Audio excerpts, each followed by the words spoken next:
Pregnancy के दौरान एक कंप्लेंट बहुत ही ज़्यादा आ रही है और बहुत ही ज़्यादा रिक्वेस्ट आ रही थी कि इसके ऊपर एक डिटेल वीडियो बनाओ। वो क्या तकलीफ है? सबसे ज़्यादा हर लेडी को परेशान करती है प्रेगनेंसी के दौरान अच्छी तरह से नींद नहीं आना। रात में अच्छी नींद नहीं आएगी तो पूरा दिन भी आप फ्रेश फील नहीं करोगे।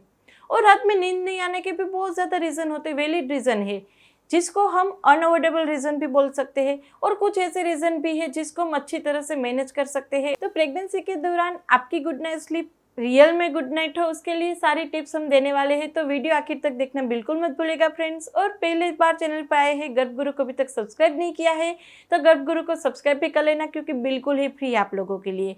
तो चलो फ्रेंड्स स्टार्ट करते हैं। रात में अच्छी तरह से नींद आए उसके लिए आपको क्या क्या चीज़ें करनी है।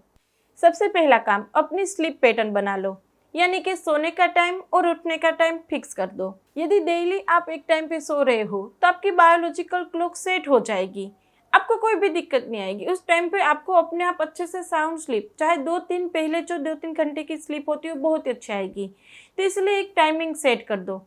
दूसरा, रूम जो होता है सोने का वो भी बहुत ही इंपॉर्टेंट चीज़ होती है, यानी कि आपके कपड़े भी अच्छी तरह से होने चाहिए, लूज और कंफर्टेबल। सोने से पहले अच्छी तरह से एक बाथ ले लो लुकवार्म वाटर से, ताकि आप बहुत ही फ्रेश फील करोगे।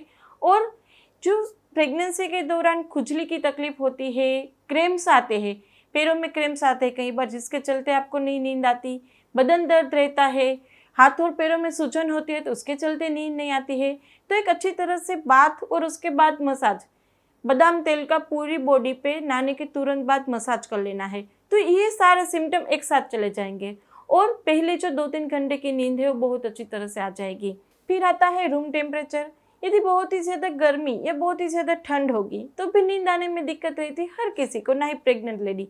तो रूम टेम्परेचर अच्छे से मेंटेन कीजिए और वहाँ पर लाइट भी अच्छे से डिम रखिए। दूसरा होता है कि प्रेगनेंसी के लास्ट के मंथ में, स्पेशली 7वें महीने के बाद, आपको रात में सोते समय खाना ऊपर आएगा, यानी कि यहाँ पर ऐसा लगेगा खाना भरा हुआ है, एसिडिटी ज़्यादा हो जाएगी, गैस ज़्यादा बनेगा, डकार ज़्यादा आएगी।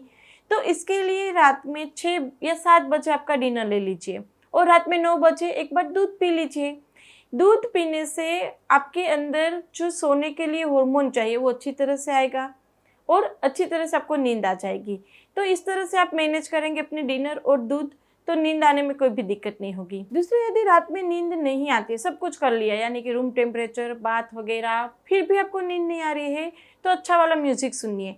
अच्छे वाला यानी कि जो आपको पसंद हो, उसकी कोई भी टाइप फिक्स नहीं है, जो भी आपको पसंद हो, खुश रखे वो म्यूजिक सुनिए, या फिर कोई कॉमेडी शो देखिए जिससे अच्छी तरह से नींद आ जाती है। मैं तो अपनी प्रेगनेंसी के टाइम पे यही करती थी, रात में सोते समय कुछ भी कॉमेडी वीडियो वगैरह देख लेती थी, तुरंत ही नींद आ जाती थी, क्योंकि इससे आपके अंदर हैप्पी हार्मोन ज़्यादा होते हैं, स्ट्रेस कम हो जाता है, नींद तुरंत आ जाती है। जो एक मेन दिक्कत होती है, बार बार यूरिन के लिए जाना पड़ता हो, जिसकी वजह से नींद डिस्टर्ब होती है। चाहे कितनी भी नींद आए, लेकिन एक बार प्रेशर आता है तो यूरिन के लिए आप खड़े होंगे और फिर वापस आएंगे, तो फिर से आपको थोड़ी देर के लिए नींद नहीं आएगी।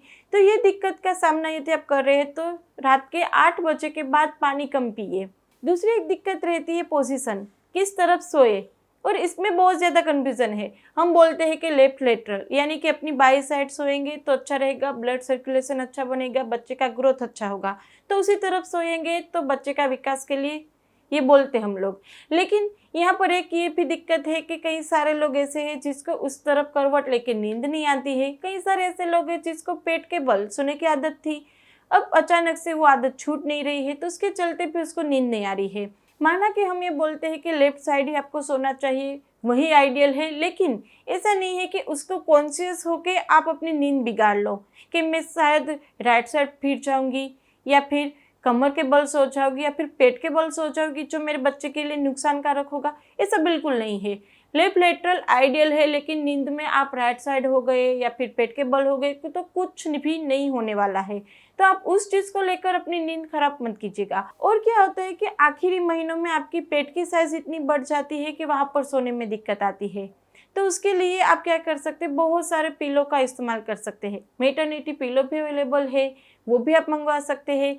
या फिर घर पे ही बहुत ज़्यादा पिलो रखिए अपने पेट के पास, अपने पैर के आसपास, तो वहाँ पर आपको अच्छे से लेफ्ट लेटरल पोजीशन में भी अच्छे से नींद आएगी और सबसे ज़्यादा कंफर्टेबल पोजीशन आपके लिए वो हो जाएगी यदि आप पिलो यूज़ करेंगे तो इस तरह से स्लीप की यदि पोजीशन में दिक्कत आ रही है तो आपको बहुत ज़्यादा वहाँ पर स्ट्रेस नहीं लेना है, बिंदास सो जाना है। तो ये बात होगी हमें किस तरह से सोना चाहिए और अच्छी नींद के लिए हमें क्या क्या करना चाहिए प्रेगनेंसी के दौरान। यदि इसमें भी कुछ कन्फ्यूज़न है या फिर और कोई दिक्कत है आपको प्रेगनेंसी को लेकर तो आप मुझे कमेंट बॉक्स में पूछ सकते हैं। और वीडियो अच्छा लगा है तो बहुत ज़्यादा लोगों को लाइक एंड शेयर करना नहीं भूलना है। और अभी तक गर्भ गुरु को सब्सक्राइब नहीं किया तो पहले सब्सक्राइब भी कर लीजिए क्योंकि बिल्कुल ही फ्री है आप लोगों के लिए। तो चलो फ्रेंड, फिर से जल्दी मिलेंगे, तब तक के लिए stay healthy, stay happy, bye.